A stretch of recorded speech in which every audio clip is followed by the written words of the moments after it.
Young athletes are certainly experiencing high levels of anxiety due to the unknown surrounding of fall sports, especially after experiencing the cancellation of their spring season. Kimberly Williams, Behavior Health Care Manager at Children's Health Andrews Institute and licensed clinical social worker, joins us today to talk about how not being able to play sports and the subsequent anxiety young athletes experience can impact their mental health, share signs that young athletes may have been experiencing anxiety or depression, and provide tips for parents and coaches to help their student athletes maintain a healthy mentality when facing disappointment. And Ms. Williams is joining us here today. How are you doing today? I'm doing well. Thanks for having me. Absolutely. Very excited for it. Now, let's go ahead and get into it. It seems like everyone in this time with the COVID-19 pandemic is experiencing some level of anxiety right now.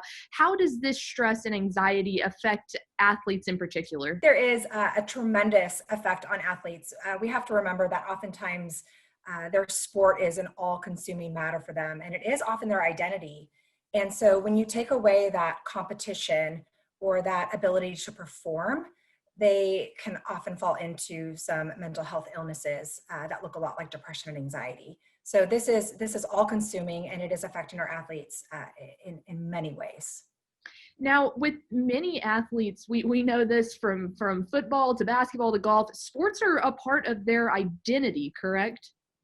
Yes, I would say that it is the athlete identity. And so when that again, that competition and that performance and the end game, the reward is taken away from them, they're sort of left with, who am I without my sport? What do I do now? What's next? Now, looking at from maybe like a parent or coaching perspective, if these parents or coaches have young athletes who may be experiencing this anxiety or an effect on their mental health, what are some signs that they should be on the lookout for? That's a great question. Several signs. The first thing I would say, changes in sleep. Notice if they're able to fall asleep, stay asleep at night, if they're staying up extra late, sleeping in, skipping breakfast, falling out of their routine. If they're losing interest in things that they typically love, they just have an overall flat affect, they're avoiding social situations that they typically would be engaged in, maybe even participating in risky behaviors. So lots of things to look for at home for coaches and for parents.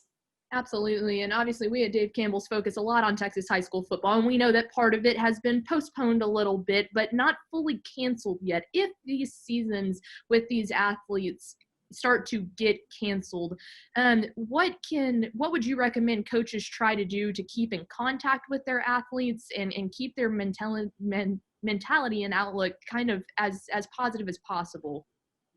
I think it's important to remember that athletes are really going to be looking to the coaches during this time. So lead by example and try to stay as positive as possible. We know that this is also affecting the coaches and parents as well.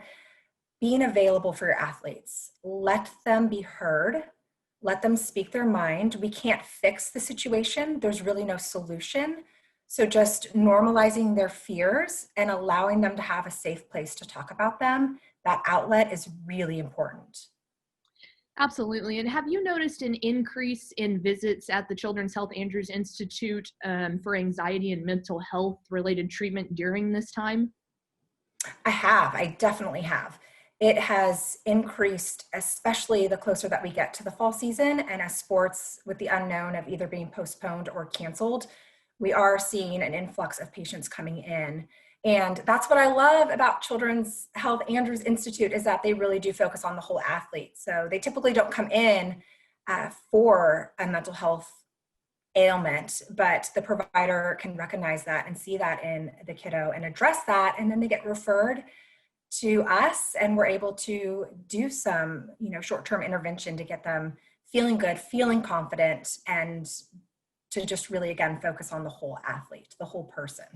Absolutely. And we know at the professional level, obviously, a mental health is something that they look at in all of their athletes. Do you ever feel like with the mental health of the athletes that you're dealing with more of the kids still living with their parents, is it ever undervalued at all?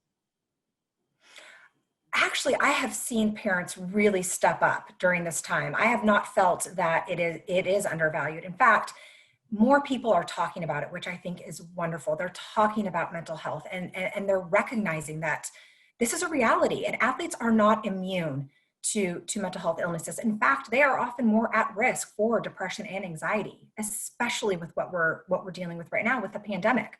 So parents are really just showing up for these kids and asking, inquiring, wanting to be educated on how they can help at home, how they can be a center of support for their kids.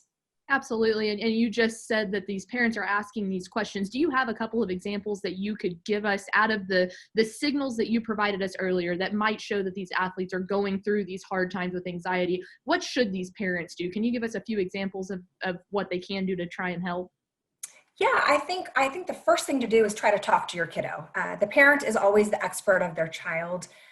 I don't want to just say rush into therapy, but if a parent feels that it is a little bit out of their comfort zone, or they've sort of done all the tricks that they can do at home, then it's time to reach out to a mental health professional. And therapy is not scary. In fact, therapy often for athletes is really short term for this type of this sort of situational anxiety, if you will.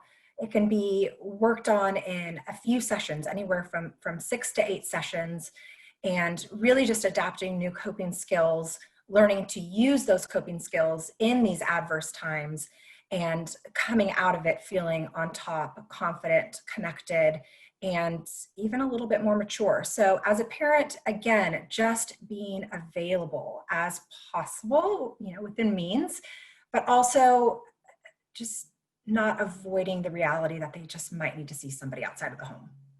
Well, Ms. Williams, thank you again so much for everything that you and Children's Health are doing to help these athletes out during this very difficult time. We hope that you guys are staying safe, and I'm sure we'll be talking to you again soon. Thank you. Thank you so much for having me. And yeah, stay safe. Good luck.